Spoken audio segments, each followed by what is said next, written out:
Esta es una producción de Grupo Fórmula. Pero también hay que hablar de lo que ha ocurrido hoy en Perú, en donde el gran amigo del presidente Andrés Manuel López Obrador, el ya no presidente Pedro Castillo, trató de cometer un autogolpe de Estado. Por la televisión, Pedro Castillo dijo que disolvía el Congreso y que asumía poderes totales para gobernar por decreto. El problema es que 3 horas después fue arrestado por la policía y nadie se sumó a su causa. Todas las fuerzas políticas del Perú dijeron que reprobaban la decisión de Pedro Castillo.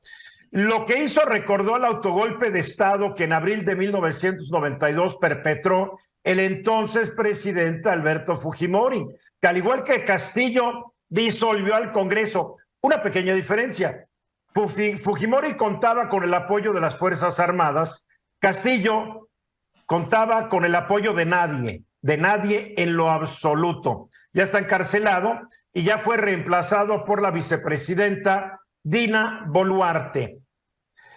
Vladimir Cerrón, el presidente de Perú Libre, el partido que en 2020 postuló a Castillo como su candidato presidencial y que después lo expulsó del partido por las tonterías que hacía Castillo como presidente, anunció que no apoyaba lo que calificó como un golpe de Estado en marcha.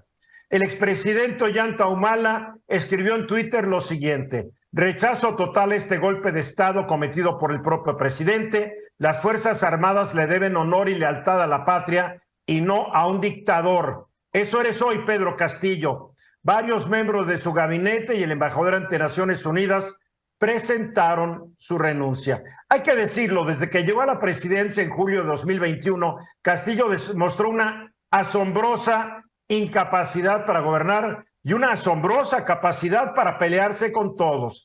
Estaba enemistado con el Poder Judicial, con el Poder Legislativo. Hizo 40 cambios en su gabinete y hasta el día de hoy ya llevaba 5 primeros ministros o jefes del gabinete. El gobierno del maestro y líder sindical resultó ser el caos absoluto. No hay que olvidar que el presidente López Obrador dijo que iba a ir a Perú este mes para entregarle un cargo de presidente pro tempore en una asociación que reúne a unos países latinoamericanos a Pedro Castillo, quien iba a venir a México, pero su Congreso le prohibió salir del país. Y el presidente López Obrador, que nunca interfiere, dice, en las cuestiones internas de un país, se pronunció en contra del Congreso y defendió a Pedro Castillo. Me gustaría saber, porque hasta el momento no he visto ninguna manifestación de Andrés Manuel López Obrador, si él defiende un golpe de Estado dado por su cuate. En fin, esto que está ocurriendo en Perú, nomás hay que recordar que desde 2020 Perú ha tenido, pues ya van 5 presidentes. En mayo de 2020, en marzo de 2018, llegó Martín Vizcarra, pero él llegó como sustituto de Pedro Pablo Kuczynski, que había sido electo para el periodo del 16 al 21. Pero en 2018 el señor Kuczynski renunció por presiones políticas, fue sustituido por el primer vicepresidente Martín Vizcarra, que duró 2 años en el cargo. Después llegó un tal señor Manuel Merino, que era el presidente del Congreso, que también era sustituto, duró 5 días en el cargo. Después hubo una elección que ganó Francisco Sagasti, él duró menos de un año en el cargo. Después llegó Pedro Castillo, hoy trató de dar su golpe de Estado y ahora está Dina Boluarte. La inestabilidad política ha sido un sello de la vida política de Perú durante los últimos 10 o 15 años. Es terrible lo que ocurre, pero qué bueno que no prosperó este golpe de Estado. Luis Miguel. Es terrible y al mismo tiempo muy sano. Hay que recordar al presidente ahora depuesto, se le habían fijado cargos por corrupción. Me parece que Perú tiene los dos, vamos a decir, las dos moralejas alrededor de lo que está pasando en América Latina. Por un lado, la inestabilidad, pero por otra parte, este afán, hay veces conseguido, de perseguir a altos cargos que cometen actos de corrupción.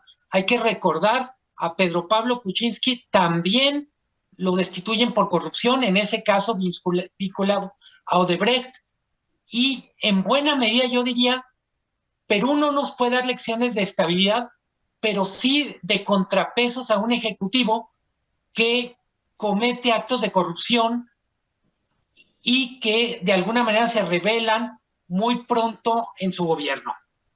Luis. Y para complementar un poquito lo que decía Luis Miguel, hay que recordar que hoy precisamente el Congreso de Perú había convocado para activar el mecanismo constitucional para la declaratoria de vacancia por incapacidad moral del presidente Castillo. O sea, que no era la primera vez, ¿eh? No era la primera vez, hoy lo había convocado y al parecer todo indica que en esta ocasión sí van a alcanzar la mayoría calificada requerida, precisamente por eso el presidente o el hoy expresidente se les trata de adelantar y hace esta declaratoria de disolver el Congreso y ordena que se iban a generar elecciones en un plazo de cierta cantidad de meses, ¿no? Entonces, lo que dice Luis Miguel es bien importante porque estamos hablando de un poder legislativo que está ejerciendo realmente su control parlamentario para vigilar la figura del poder ejecutivo. Digo, allá funciona porque es un poder legislativo que no está sometido, ¿no? Que la Pero bueno, también no, ya estás hablando con que Perú es el mejor ejemplo de la democracia. Perdóname. No. También hay mucha política. Llega Castillo, que era un donadie, nadie lo aceptaba, no tenía mayor trayectoria política, brillante, cuando lo oías hablar, pues como que brillante no era, pero en fin, digo, Perú es un país que no es muestra de democracia, la verdad. Ahora, que tenga un congreso que se le puso al brinco al presidente, qué bueno, pero hay que ver los motivos del Congreso. Digo, yo no me la trago, perdón, aquí era pura política. Marco. Es parte de las características de estos, digamos, tipo de proyectos que son muy de extrema, muy de polarización, la inestabilidad que deviene o en una división en el país o deviene en una crisis institucional como la que está viviendo Perú. Afortunadamente, al parecer, hay una reacción institucional y se podría canalizar por esta vía esta diferencia. Pero es un llamado y es un aprendizaje que tenemos que tener. Los extremos no forman gobiernos, no ayudan a avanzar, generan inestabilidad y todos perdemos con ello. Luis Miguel. Quiero volver a tu argumento, Eduardo, y darte la contra. No se necesita que el Congreso tenga motivos puros para que actúe correctamente. Me queda claro. Sí. El Congreso actuó con todas las de la ley, yo no estoy diciendo que no. Pero y probablemente esté en defensa de sus propios intereses conservadores, diría AMLO. Pero lo cierto es que Perú tiene un buen rato que es capaz de sancionar con dureza actos de corrupción del alto nivel. Pues sí, no me queda la menor duda, pero es un país que está yéndose por el caño, hay que decirlo. Ahora, lo bueno es que, mira, apenas me enteré del golpe de Estado de Castillo y dije, ¿esto le podrá dar ideas a alguien más? Digo, en algún país de Latinoamérica podría haber un presidente que diga, voy a hacer lo mismo que Castillo, porque ya no aguanto al Poder Judicial, ya no aguanto.